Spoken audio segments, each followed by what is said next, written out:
Está en línea Patricio Justo. Patricio, buen día, ¿cómo estás? Buen día, José Luis. Un gusto como siempre. Bien, decime la consideración final de Joe Biden, un catrasca notable, ¿no? Diciendo que Xi es un dictador, arruinó todo, es una expresión que los chinos dejarán pasar porque fue una reunión increíble. Xi Jinping, Mm, digamos, aceptó, y en el sentido de la concepción que yo advierto, por lo menos de poder de China, un gesto de una gran humildad, ir a San Francisco a reunirse con Biden, ¿no? Mira, yo te diría que la empaña un poco, porque, digamos, hay que ver el contexto. Una cosa hubiese sido si él lo decía saliendo en el marco de una conferencia, de un discurso propio, y fue simplemente un periodista muy vivo que lo hizo trastabillar, aprovechando esta ancianidad o senilidad, como queramos llamarlo, que ya le ha hecho, digamos, cometer este tipo de situaciones.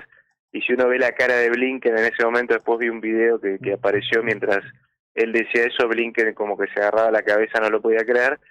Yo digo, lo empañó, pero dado el contexto, no arruina lo importante que fue lo otro.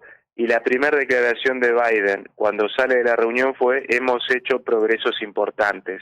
Yo creo que los chinos también se van a quedar con eso. De hecho, hasta ahora no hubo ninguna contestación oficial a esa aseveración de Biden sobre que sí es un dictador, que es algo que ya había dicho antes. Y la reunión de 4 horas, la verdad que fue muy sustanciosa, muy positiva en líneas generales, ¿no? ¿Trae alivio para Taiwán? ¿Cómo, perdón? ¿Trae alivio para Taiwán? Bueno, por lo menos, a ver, sigue habiendo posiciones absolutamente encontradas. Estados Unidos no va a revertir su postura de ayuda económica, incluso militar, y sus provocaciones, pero creo que es un tema que no va a estar en el primer plano en los próximos meses. La reactivación de los grupos de trabajo en lo militar, en cambio climático, incluso en las cuestiones tecnológicas que ha habido avances, reactivación de vuelos, el acuerdo por el tema del fentanilo, viste, esta epidemia tan Ujú, grave que hay en ujú. Estados Unidos. Creo que eso va a pasar a primer plano, por lo menos en los próximos meses, y lo de Taiwán quizás quede en un segundo plano. Y además tengamos en cuenta que lo que más se habló aparentemente fue de las crisis internacionales, como lo que está pasando en Medio Oriente. Hay un interés compartido por necesidad, no tanto por convicción, Ujú. por necesidad de tener que trabajar en conjunto en esos temas, ¿no?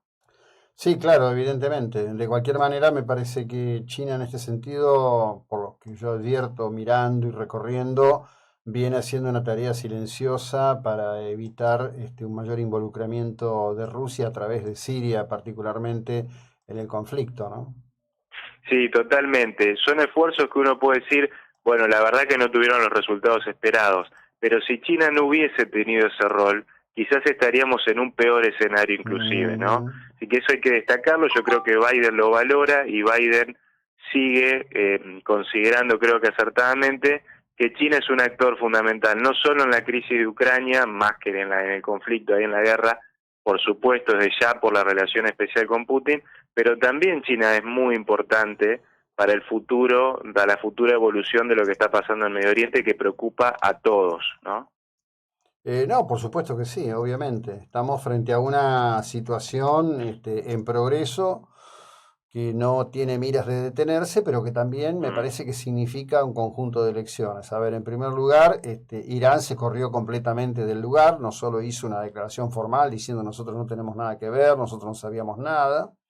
En estos días, varios medios muy vinculados al régimen iraní, pero en particular desde Al Jazeera, han hecho trascender que en una reunión que tuvo el principal líder de Hamas, que justamente vive en Qatar, en una reunión que mantuvo con el líder iraní, le dijo, bueno, ustedes hicieron esto sin decirnos nada, están por su mm. cuenta y están solos, lo cual me parece que va cerrando, más allá de las declaraciones, un capítulo donde todo el mundo coincide en que en esta conversión a Daesh, más que Hamas, o Hamas Daesh, Ujú. hay que terminar con esto, ¿no?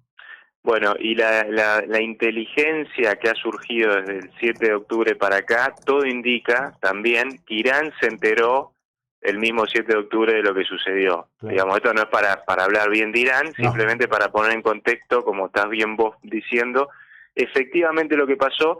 Y lo interesante también, volviendo a China, Estados Unidos, fíjate cómo las posiciones se van encontrando ya después de un mes. Recordemos, al principio China, un comunicado muy escueto, ni siquiera hablando de terrorismo, no mencionando a más. Una China también sorprendida por lo que había sucedido, que fue recalculando su posición con el tiempo, y hoy se han acercado mucho con la posición de Estados Unidos. China incluso ha reconocido por primera vez oficialmente el derecho de Israel a autodefenderse, pero bueno, por supuesto con el fuerte énfasis en que no tiene que haber un castigo colectivo, que hay que proteger las vidas de los civiles, y algo parecido a lo que Blinken en sus últimas declaraciones vino de alguna forma diciendo, casi criticando abiertamente las acciones, algunas acciones del ejército israelí. Así que hay un interés compartido de que eso se descomprima. Yo creo que ambas partes coinciden en que es imposible e insustentable una ocupación territorial de Gaza en el mediano plazo. Eso de alguna forma Israel va a tener que retirarse de ahí. Así que bueno, eso creo que es lo que vamos a ver, el trabajo que vamos a ver en las próximas semanas, meses, va a ser en esa línea, cómo salir ahora de esto. Sí. Y bueno, ¿y qué va a pasar con Hamas? ¿Va a seguir existiendo o no? Lo más probable es que sí, la evaluación que hay de ambas partes yo creo que va en línea de que por más que Israel ocupe Gaza y lo haga de manera prolongada, Hamas va a seguir existiendo. Se van a empezar a formar células en el Líbano, en otros países, se van a reconstruir de otro lado. Digamos, hay que buscar una salida por otro lado, ¿no? El tema, a ver, digamos, el tema tiene un aspecto irresoluble porque, a ver, en rigor, el ataque se produce para romper la senda de los acuerdos de Abraham. Se Así estaba a un tris de acordar con Arabia Saudita, que era un impacto enorme. Digamos, para la audiencia, muchos lo sabrán, otros no estarán suficientemente advertidos, que Arabia Saudita representa a la facción suní del Islam, que es la facción mayoritaria, y que Irán representa a la facción chií, que es la facción minoritaria pero mayoritaria en Irán. Hay que ver cómo juega todo eso, en qué punto juega todo eso hacia adelante, porque jamás depende de factores externos, no es per se, es un instrumento. Totalmente, lo que vos estás diciendo creo que va ahí. Yo creo que hoy más allá de lo que puede estar sufriendo con algunos líderes que ya, digamos, murieron, el desbande que hubo en toda esa región donde ellos estaban operando, hoy celebra porque el objetivo lo está cumpliendo. Y de hecho forzar a Israel a entrar a Gaza, yo creo que era uno de sus objetivos y era obvio que ellos lo tenían en su cálculo. Y también para China, vos fíjate qué preocupante, lo que habían ellos celebrado con tanto énfasis en marzo, el acercamiento histórico entre Irán y Arabia Saudita, o sea, el mundo suní y el mundo chií, digamos, estas dos grandes archirrivales sentados bajo el sponsoreo de China, eso también tambalea hoy, a medida que se desestabiliza todo este escenario. Así que, en ese sentido, la preocupación, volviendo a lo que empezamos hablando al principio, es compartida de Estados Unidos y China. Por supuesto, a Estados Unidos más le preocupa Israel, su principal aliado en la región, pero la desestabilización de todo ese escenario trae una serie de consecuencias muy desagradables, muy peligrosas, que involucran a múltiples actores, ¿no? Sí, por supuesto, es un tablero global que en realidad comenzó en la posguerra, quedó envuelto en el escenario de la Guerra Fría, se modificó con la caída del régimen soviético y después se resignificó a partir de la toma del poder por los Molá en Irán y todo lo que vino luego, ¿no? La verdad que es una historia sumamente compleja, de final incierto. Contame qué opinás de lo que puede llegar a ocurrir en la relación de Argentina con China en una hipotética presidencia de Milei. Bueno, la verdad que creo que Milei en el debate desperdició una oportunidad de clarificar un poquito más su política exterior, que es uno de sus puntos más débiles. Y a ver, ahí está esa confusión que él volvió a exponer entre separar lo que puede hacer el gobierno con lo que pueden hacer los privados, y en una relación como China, que se da en el marco de un acuerdo estratégico integral, digamos, con participación fuerte del gobierno a través de empresas estatales, por ejemplo, eso es muy difícil. La preocupación de China es que se rompa ese vínculo, que se deje de trabajar en el marco del acuerdo estratégico integral, del diálogo estratégico bilateral, y recordemos, José Luis, que el año pasado nosotros adherimos a la nueva ruta de la seda, es el tercer marco que se incorpora de cooperación, donde están un montón de proyectos de inversiones, sobre todo incluidos. Así que el riesgo es que eso se interrumpa, Digamos, es probable que si él es presidente y asume va a tener que aprender rápidamente todo eso y se va a dar cuenta que la relación no va a funcionar si no es en el marco, si esos mecanismos no funcionan.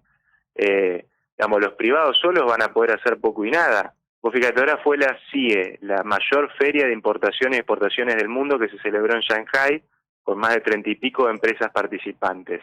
Ahora, si no hay un sponsoreo del gobierno que te busca el lugar, que te gestiona todo eso, que de hecho fue bastante deficiente, por lo que me contaron las empresas, como todos los años estos últimos 4, se hizo muy tarde, los listados no llegaron a tiempo, hubo empresas que no pudieron participar por esa mala gestión, pero digo, para cualquier cosa que vos haces con China, lamentablemente el gobierno tiene que estar muy involucrado y el miedo es eso, ¿no? Que eso se rompa, se obstaculice y con la gran dependencia, podemos decir, que tenemos ahora, sobre todo en lo financiero, también gracias a la deuda bilateral directa que tomó Massa de más de 10.000 millones, bueno, puede ser un problema todo eso, ¿no? Sí, claro, hay un problema a las puertas. Pero bueno, supongo que de ocurrir en algún punto, me parece a mí que la racionalidad política se va a imponer por sobre las consignas. Pero lo veremos y lo conversaremos a Yo futuro. creo que sí. Como siempre, te agradezco, un fuerte abrazo, muy amable. Muchísimas gracias. Patricio Houston, analista internacional, conversamos, bueno, de estos temas.